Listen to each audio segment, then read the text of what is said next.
How to fix no sound on Windows 10 or 11.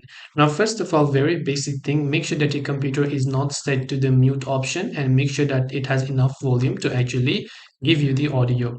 If this is not working, you can try to basically just restart the computer. Sometimes restarting will update the drivers that are not installed on your device. Otherwise, you can do this manually by going to settings.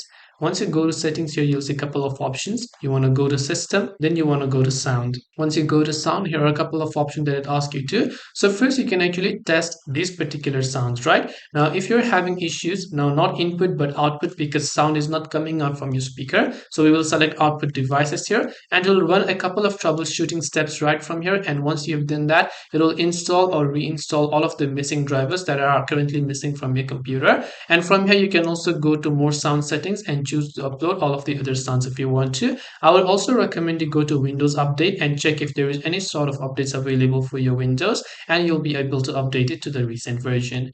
If you have any questions, feel free to leave them down. Thank you for watching and see you in the next video.